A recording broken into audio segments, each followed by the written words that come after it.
What if I told you the person trying to scam you online might actually be a victim? Every year, thousands of people accept what they believe are legitimate job offers overseas. Instead of starting a new life, they disappear into heavily guarded compounds, where they're forced to scam strangers under threats, violence, and torture. This is the hidden world of scam trafficking. One of those victims was Winta, a 16-year-old girl from East Africa. She believed she had landed a job on a cruise ship, an opportunity that promised a better future. Instead, she was trafficked across borders and taken into Cambodia's vast network of scam compounds. During Cambodia's police crackdown, she was repeatedly moved from one compound to another, trapped in a criminal system she never knew existed. Her story offers a window into scam trafficking, one of the most complex, fastest-growing, and least understood forms of modern human trafficking. Scam trafficking is a form of human trafficking wherein criminals use social media tools to frequently offer jobs to people, move them across borders, hold them in scam compounds, and force them to carry out online fraud against people across the world under duress. This includes romance frauds, crypto schemes, and others. In this way, it sits at the intersection of two heinous crimes: the trafficking of workers and the cyber frauds they are forced to commit. The UN Human Rights Office's flagship report on cyber scam trafficking reveals that at least 300,000 people from 66 countries are currently forced to work in scam compounds, primarily in Cambodia, Laos, Myanmar, and the Philippines.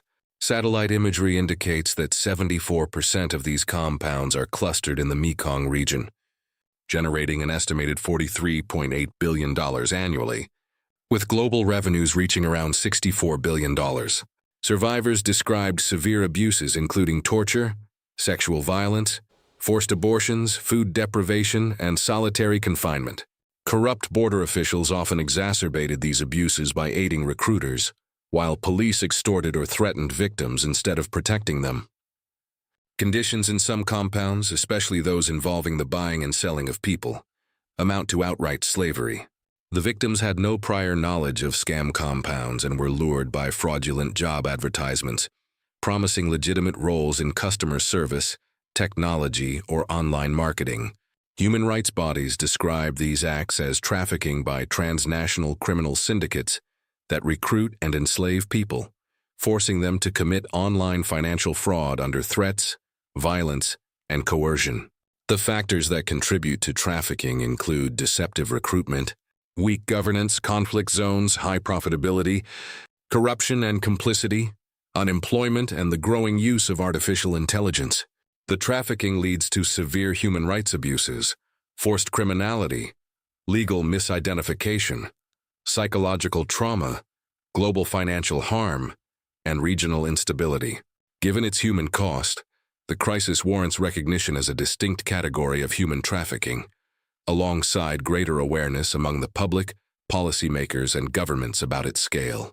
Criminalization, stronger international legislation, victim protection, financial disruption of criminal networks, and dismantling scam compounds are all essential. Public awareness and responsible journalism are equally vital in combating what many describe as a crime against humanity. The next time you receive a suspicious message, a romance scam, or an investment opportunity that seems too good to be true, remember this: the person behind the screen may not always be a willing criminal.